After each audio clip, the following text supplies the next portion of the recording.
And welcome once again to Breakfast Central. Now let's get straight into sports. We're starting the conversation in Ghana. Joe Hansen is going to take this one.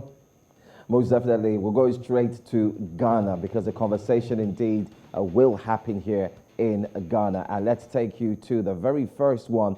Association, that's the Ghana Football Association, has indeed come out to say that they have retained Otto Addo as head coach of the Black Stars, while Chris Hughton will continue as a technical advisor until December 2022. Now, in a statement by the Football Association, George Boateng and Didi Dramani will be assistants. Now, that's the story there. Addo guided Ghana to qualification for the 2022 World Cup, beating Nigeria on a sorry state on the away goals rule after a 1-1 draw in Abuja. Now, the quartet who masterminded Ghana's qualification to the FIFA World Cup Qatar 2022 tournament will stay on to see to Ghana's preparation for the World Cup, the 2023 African qualifiers, and of course, the World Cup itself. But to talk more on this and to let us know what Ghanaians are indeed saying about this latest story, we do have our very own Jerome Ochere, all the way from Ghana, a sports commentator. Thank you for being here, and thank you for joining us live on Breakfast Central.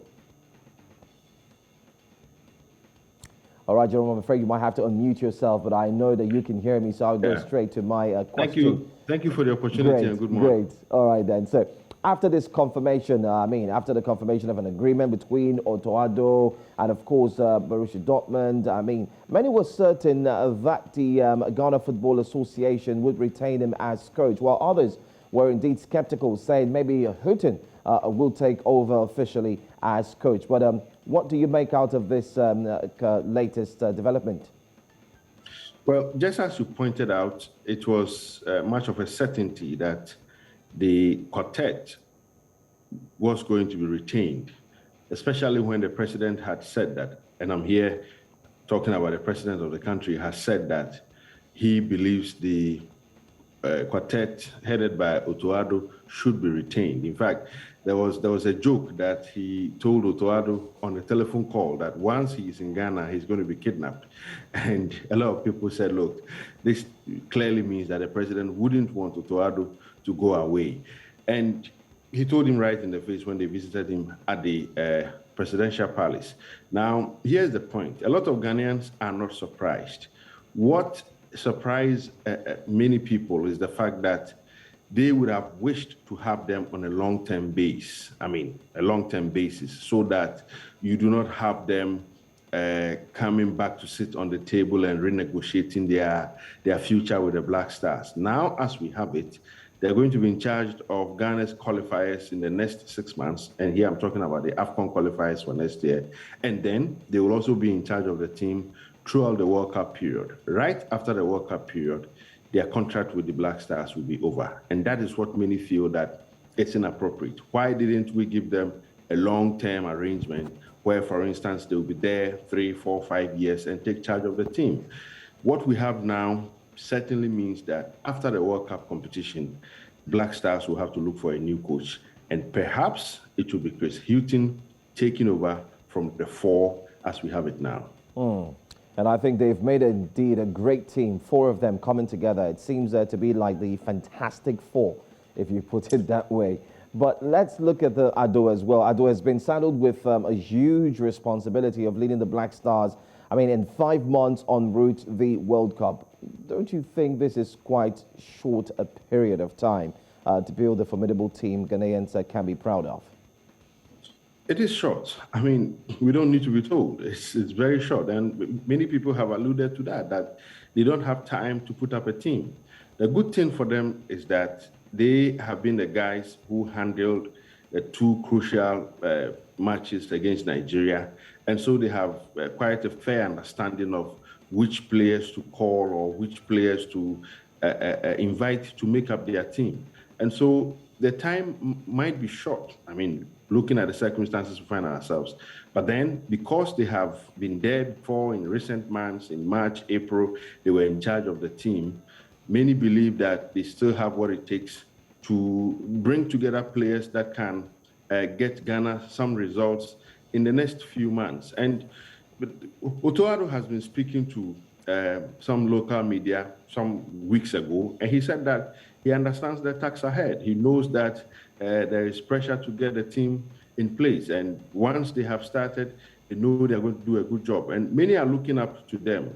The thing with this setup, which more or less have satisfied a lot of people, is that it seems to satisfy every block of the football fraternity. You know, Chris Hughton, as many know, is coming from the government block. Otoo Addo is coming from the FA block. Didi Dramani, it's more like an icon when it comes to local football. And so he also satisfies the local constituency of our football. And George Boateng is more like a unifier, or one that is seen to be neutral. So this one satisfies every aspect of the Ghanaian football population. And many look up to them doing a good job. Their selection for the Nigeria games, for instance, appeared to have satisfied many. And the fact that they secured the qualification, I mean, forget about the fact that they really did not win a game, simply means that they can do a good job. And we are looking forward to what will happen in the next few months, especially from, I think, a week or two from now, when we'll be playing the qualifiers. A lot of people have their eyes open, hoping to see the call-ups they will make and how things will turn out for us in our AFCON qualifiers group. Talking about call-ups now, there has been a lot of talk about some prodigies wanting to play for Ghana. I mean, we're talking about the likes of Chelsea's Hudson Odoi, Arsenal's Eddie Nketiah, and not forgetting to the Williams brothers as well, who eventually had a turnaround. And just this morning, we also heard of Tariq Lamptey, who doesn't want to play for the English side anymore. I mean, they've got like 5 defenders on the right back, and he knows that his position is indeed critical. Now he wants to play for Ghana. Do you think this will be a major boost, or do you think it will be a headache for the coaching crew in Ghana? To be honest with you, with the Tariq Lamptey story, a lot of people have been reporting it from last night. It does look like something is going on between him and the Ghana FA. For some of the other players, it is sketchy. Information has been very sketchy. The FA is tight-lipped on a few things because we know that they have been making some contacts. They have not firmed up those contacts, and so we don't know who and who is in terms of, I mean, those players switching nationality. But a lot of people are looking up to 1 or 2 players. The call is that it shouldn't be because Ghana badly needs players to beef up its team. It should be because they have quality that we don't have at home. They have extraordinary talent that they believe will add to our team. And so that has been the position. Get these players, but don't make it look like we are so desperate for just any player to add up to the team. But I know, and like you pointed out, some of these players have been on the country's radar. I mean, the country's football association radar. They have been watching them, they have been following them, they've been engaging them to see what can be done. As we know, the processes of switching nationality take some time, and so they've been doing a lot of things in the background to make sure that the right plugs are in. And then when it's time, if it is important to name them, they will make those announcements. Now, the key thing too is that who are these players going to replace? I mean, are they going to have straight access to the team, or they are just coming to warm the bench? These are things Otoo Addo and the likes would be expected to do. One interesting thing too is that many are looking up to the first call-ups they will make. Some have said that once the announcement is made, it is going to give us pointers to who and who will be making up to the World Cup. Many people know that there are AFCON qualifiers to be played before the World Cup, but they would love to see how the team forms up from the qualifiers to the World Cup. And like you said, Otoo Addo and his guys have a lot of work on their hands to do, but the confidence is that they'll be able to do it. All right. I like that confidence, and thank you so much for sharing it with us this morning. It brightens up the morning. Thank you so much, sports commentator Jerome Uchere, all the way from Ghana. Thank you. Thank you.